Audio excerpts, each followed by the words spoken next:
Hi అండి, welcome to Missamma చెప్పే కథలు. ఈరోజు మీరు వినబోతున్న చందమామ కథ కుర్ర పిచాచి కోరిక. ఈ కథను రచించిన వారు మాచిరాజు కామేశ్వరరావు గారు. తుమ్మల చెరువు అనే ఊరికి ఉత్తరాన ఒక చింతతోపున్నది. అది దాటి వెళితే ఒక ఎత్తైన గుట్ట. ఆ గుట్ట మీద పురాతన దుర్గ గుడి ఉన్నది. ఆ తోపులోకి కొత్తగా ఒక కుర్ర పిచాచం వచ్చి చేరింది. దానికి ఊళ్ళో జనం తోపు దాటి గుట్ట ఎక్కి దేవి దర్శనం చేసుకోవడం ఆశ్చర్యంతో పాటు బాధ కలిగించింది.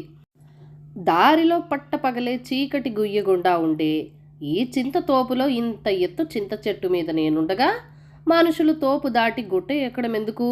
వాళ్ళకేమైనా కష్టాలుంటే నేను తీర్చలేనా అనుకున్నదా కుర్ర పిచాచి. ఆ ఊళ్ళో ఉన్న ఒక ధనికుడు, ఒక మధ్య తరగతి వాడు, ఒక పేదరాలు రోజు తప్పనిసరిగా దేవి దర్శనం చేసుకుని వెళ్తూ ఉండేవాళ్ళు.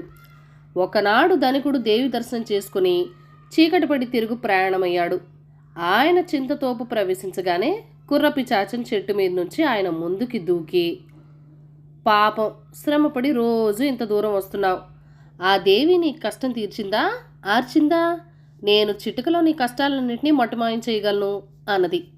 ముందు పిచాచాన్ని చూసి భయపడిన ధనికుడు ధైర్యం తెచ్చుకుని, ఏం చెప్పమంటావు నా కష్టం గురించి?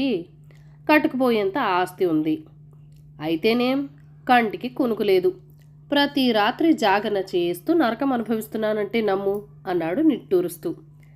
అతడి కష్టానికి మూల కారణం పసిగట్టిన కుర్రపిచాచి, ఈ రాత్రితో నీ కష్టం గట్టెక్కినట్టే, అయితే ప్రతిఫలంగా నాకు ఆ దుర్గాదేవి గుడి లాంటిదే ఈ చింతతోపులో ఒక గుడి కట్టించాలి అన్నది. ఓస్, అదెంత పని? నా కష్టం తీరాలే గాని నీ గుడి కట్టించడం క్షణాల మీద జరిగిపోతుంది అని ధనికుడు వెళ్ళిపోయాడు. కొంతసేపు అయ్యాక మధ్యతరగతి వాడు తోపులో ప్రవేశించాడు. కుర్రపిచాచం, భయపడకు అంటూ అతడు ముందుకు వెళ్ళి, రోజు క్రమం తప్పకుండా గుడికి పోతున్నావు, అయినా ఆ దేవి నీ కోరిక తీర్చినట్టు లేదు అన్నది. దేనికైనా ప్రాప్తం ఉండాలి కదా అన్నాడు మధ్యతరగతి వాడు. ఊకదంపుడు కబుర్లాడకు, నీ బోటివాడి కోరిక ఏమై ఉంటుంది? నేను చిటికలో గ్రహించగలను, నీ కోరిక నెరవేరినట్టే. అయితే నా కోసం ఈ తోపులో ఒక ధనికుడు గుడి కట్టిస్తానన్నాడు, రోజు అందులో దీపం పెట్టే బాధ్యత మాత్రం నీదే సుమా అన్నది కుర్రపిచాచం ఎంతో ఉత్సాహంగా. నా కోరిక తీరాలే గాని గుడిలోనే ఏం కర్మ, ఇంట్లో కూడా నీ పేరు చెప్పుకొని దీపం పెట్టుకుంటాను.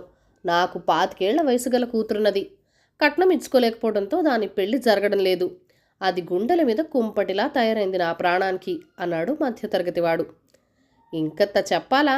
నీకొచ్చిన కష్టమేదో ముందే తెలుసుకున్నాను, నీ కష్టం కడతేరింది, ఇంటికి వెళ్ళి చూసుకో అన్నది కుర్రపిచాచం. మధ్యతరగతి వాడు వెళ్ళిన కొద్దిసేపటికి ఒక పేదరాలు అటుగా వచ్చింది. పిచాచం ఆమెను పరామర్శించి, నీ కష్టం తీరుస్తాను, ఈ తోపులో కట్టబోయే నా గుడి దగ్గరికి మీ పేట వాళ్లను తెచ్చి జాతరలు సంబరాలు చేయించాలి అన్నది. అందుకు పేదరాలు, కష్టం తీరాలే గాని జాతరలు నేను నాట్యం కూడా చేస్తాను, నా మొగుడు తాగుబోతు, ఏ పని చేయడు, నేను కష్టపడి తెచ్చిన డబ్బు కొట్టి లాక్కుపోతాడు అన్నది కన్నీళ్లతో. ఇక నీకు బాధ లేదు, ఇంటికి పో అన్నది పిచాచి. తర్వాత అది తన కోసం ఆ తోపులో గుడి వెలిసినట్టు, ఎక్కడి నుంచో జనం తండోపు తండాలుగా వచ్చి తనను కొలుస్తున్నట్లు కలలు కన్నది. మర్నాడు చీకటి పడుతూనే తోపులో ప్రవేశించిన ధనుకుణ్ణి చూస్తూ, రాత్రి బాగా నిద్ర పట్టిందా? నా గుడికి శంకుస్థాపన ముహూర్తం ఎప్పుడు పెట్టిస్తున్నావు అని అడిగింది కుర్రపిచాచి. ధనికుడు కోపంతో, ముందు నీ భూస్థాపితానికి ముహూర్తం పెట్టిస్తాను, నాకు రాత్రులు నిద్ర పట్టకపోవటానికి కారణం డబ్బని దాన్ని బొగ్గులా మారుస్తావా? మళ్ళీ నా సంపత్తి ఎప్పట్లా మార్చు, చేయకపోయావో మంత్రగాడిని రప్పించి నిన్ను భూస్థాపితం చేయిస్తాను అన్నాడు. భూస్థాపితం అన్న మాటకు పిచాచం హడలిపోయి, బాబాబు, అంత పని చెయ్యకు, ఇంటికి వెళ్ళి చూసుకో, తిరిగి అంతా మునుపట్లా ఉంటుంది అన్నది. తర్వాత అటు వచ్చిన మధ్యతరగతి వాడిని పిచాచం, నీ కష్టం తీరింది కదా, మరి దీపం పెట్టుకునేటప్పుడు నా పేరు చెప్పుకున్నావా లేదా అని అడిగింది. నీ కోసం దీపం కాదు, హోమం పెట్టిద్దామనుకుంటున్నాను, మా అమ్మాయికి పెళ్లి చేయలేకపోతున్నానని చెబితే దాన్ని అబ్బాయిగా మారుస్తావా?